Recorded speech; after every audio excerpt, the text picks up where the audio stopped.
Bonjour BookTube, je reviens avec vous pour une nouvelle vidéo pour parler de 4 livres que j'ai lus récemment. Ces 4 livres ont la particularité de regrouper le thème du monde arabe.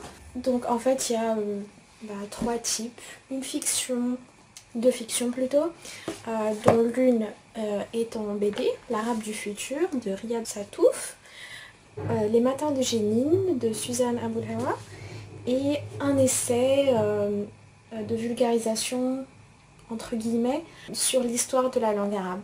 Donc je vais commencer par le premier, de Mahboubi Moussaoui,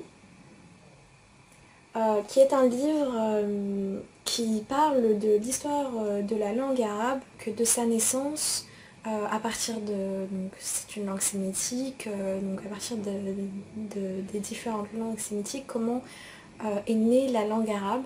Donc ça part de la période antique, puis il y a toute une partie donc, sur l'histoire antique de l'arabe, la naissance de la langue, de l'écriture, les différents dialectes qui ont influencé la langue arabe. Et puis les différents peuples et donc les différentes théories que les historiens ont donné à propos de la naissance de cette langue, puisque bien évidemment c'est pas une science sûre. Et ensuite, deuxième partie sur l'importance qu'a pris la langue arabe avec l'avènement de l'islam et donc la structuration entre guillemets de la langue arabe, la grammarisation de la langue arabe, etc. Donc j'ai trouvé le livre super intéressant. Et si je devais donner un point positif, c'est l'exhaustivité, puisque pour ma part, je connaissais pas mal de choses déjà sur l'histoire de la langue arabe et je les ai retrouvées, presque toutes, et bien plus dans ce petit ouvrage. Et en même temps, c'est peut-être un peu trop exhaustif pour un livre se voulant, entre guillemets, de la vulgarisation, comme c'était écrit, il me semble, dans l'introduction. Dans le sens où des fois on a vraiment, c'est écrit dans un peu une écriture académique avec grand 1, grand 2, grand 3 et on a du mal à s'y accrocher. Dernier point négatif, dans mon édition il y avait pas mal de fautes de frappe, mais je pense que la réédition a enlevé tout ça, puisque mon édition date de 2012 et il y a une réédition de 2015, donc je pense que là-dessus c'est pas un problème. Donc voilà, l'extraordinaire histoire de la langue arabe de Mahboubi Moussaoui aux éditions Sabile. Je vous le recommande si vous voulez en savoir plus sur l'histoire de la langue arabe. Deuxième lecture, Les matins de Jenin de Suzanne Aboulhawa. Alors là c'est vraiment un coup de cœur. On passe de l'histoire de la langue arabe à l'histoire du monde arabe, puisque là il va s'agir d'un roman qui retrace l'histoire d'une famille palestinienne de 1948 à 2005, quelque chose comme ça.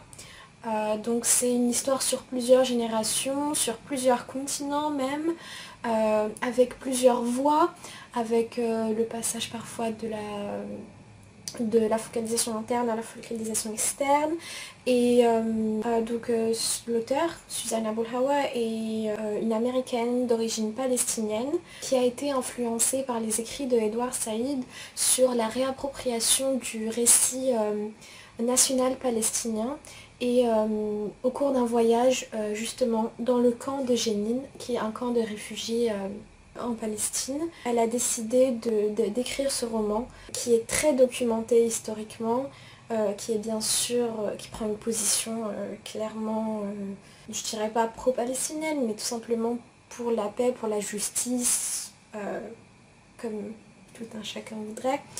Donc je trouve que la citation en troisième de couverture, comme de Robert Verlussen dans la Libre Belgique, est très justifiée. Il dit « L'écriture de Suzanne Aboulhawa est à l'image de cette interminable tragédie traversée de rancœur, de naïveté aussi, mais surtout d'une émotion, d'une poésie, d'une nostalgie, d'une tendresse auxquelles on ne résiste pas. » Et oui, vraiment, c'est exactement ça, l'émotion. Ce livre est très très très émouvant et c'est tout simplement une histoire personnelle, une histoire familiale et je pense que c'est tout simple, c'est vraiment la manière la plus simple de toucher pour raconter une histoire aussi poignante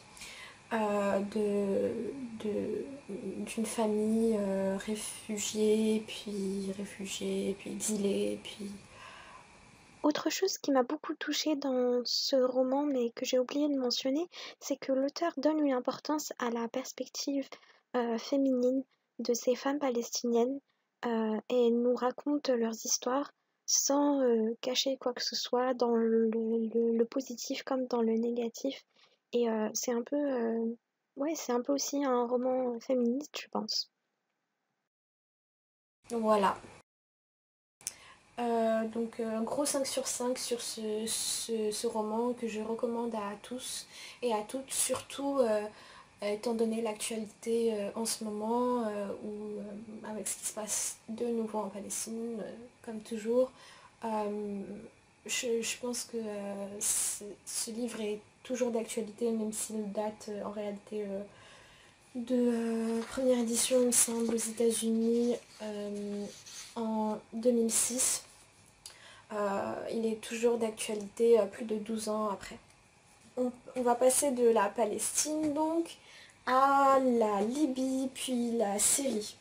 Donc avec L'Arabe du futur de Riyad Sattouf, qui est lui un auteur, dessinateur français d'origine syrienne donc. Donc là c'est le premier tome et puis là c'est le second. Dans le premier tome, il raconte son enfance d'abord dans la Libye de Kadhafi et puis ensuite dans la Syrie de Hafez al-Assad. Dans le deuxième tome, c'est principalement, ça se passe vraiment en Syrie sous Hafez al-Assad.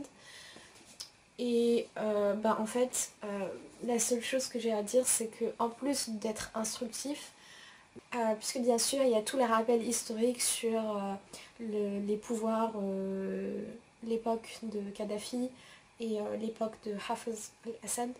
Et en même temps, c'est beaucoup d'humour. En fait, c'est très facile à lire. C'est une BD qui se lit, je dirais, en 2 heures. C'est plié. Euh, et c'est juste écrit avec beaucoup d'humour et beaucoup d'autodérision.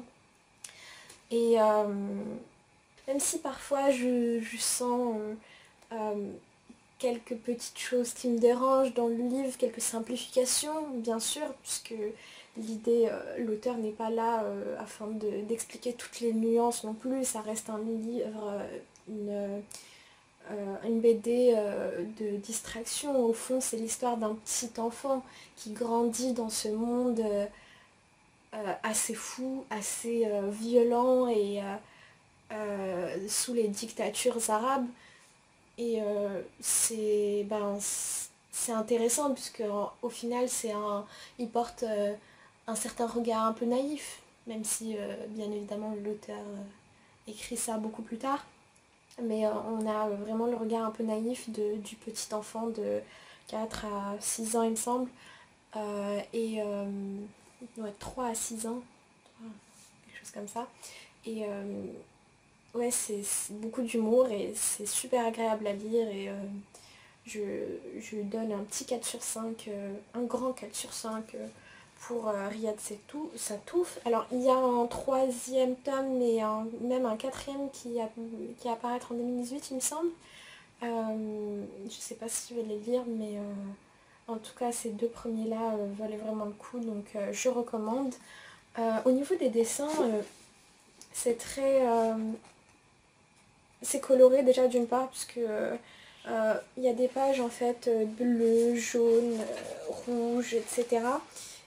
Et puis les dessins sont assez simples et un peu caricaturaux, ce qui rajoute un peu le côté humoristique. Donc voilà, 4 sur 5 pour L'Arabe du futur de Riyad Sattouf. Voilà, c'est tout pour aujourd'hui. J'espère que ces 4 livres sur le monde arabe vous donneront envie d'en savoir plus. Et si vous avez des livres sur l'histoire du monde arabe également à me conseiller, je suis preneuse. C'est une histoire qui m'intéresse beaucoup.